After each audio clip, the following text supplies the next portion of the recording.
যুদ্ধের ময়দান কি এখন কেবল গ্রাফিক্সে সীমাবদ্ধ? ইসরায়েলি বাহিনী কি আসলেই ইরানের একটি হেলিকপ্টার ধ্বংস করেছে, নাকি তারা বোকা বনে গেছে মাটিতে আঁকা একটি ছবির কাছে? একটি ভিডিওকে কেন্দ্র করে তোলপাড় নেট দুনিয়া। পেন্টাগন থেকে তেল আবিব সবখানেই এখন অস্বস্তির ছায়া। কিন্তু কি আছে সেই ভিডিওতে? নগদ নিয়ে এলো হার না মানা হার অফার।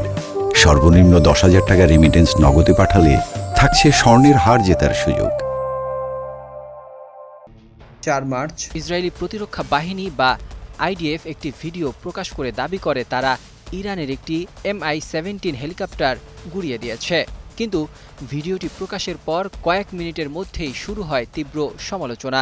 নেটিজেনরা দাবি করেছেন যে লক্ষ্যবস্তুতে হামলা হয়েছে সেটি আদতে কোনো আসল হেলিকপ্টারই নয়, বরং মাটিতে অত্যন্ত নিপুণভাবে আঁকা একটি ডিকয় বা ছবি। একজন ব্যবহারকারী এনডিটিভিকে জানিয়েছে, এটি যদি সত্যিকারের হেলিকপ্টার হতো তবে বোমা হামলার পর তার পাখাগুলো আগের মতো অক্ষত থাকত না। সমালোচকরা খোঁচা দিয়ে বলছেন, ইসরায়েল এখন মাটিতে চক দিয়ে আঁকা ছবিতে বোমা মারায় পারদর্শী হয়ে উঠেছে। যদিও কিছু সামরিক বিশ্লেষক বলছেন, ধোঁয়ার গতিপথ আর লক্ষ্যমাত্রার পার্থক্য দেখে মনে হচ্ছে এটি আসল লক্ষ্যবস্তু। তবে আইডিএফের নিরাপত্তা এই রহস্যকে আরও ঘনীভূত করেছে। এই প্রোপাগান্ডায় যুদ্ধের আড়ালে ঢাকা পড়ে যাচ্ছে এক ভয়াবহ মানবিক বিপর্যয়। ইরানের রেড ক্রিসেন্ট সোসাইটির প্রতিবেদন অনুযায়ী সপ্তাহব্যাপী এই সংঘাতে এখন পর্যন্ত প্রাণ হারিয়েছেন 1,332 জন বেসামরিক নাগরিক।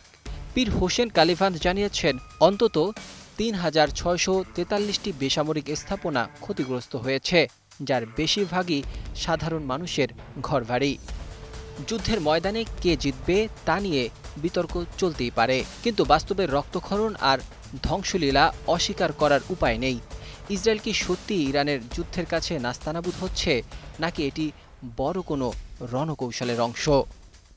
Desk report, 21 television.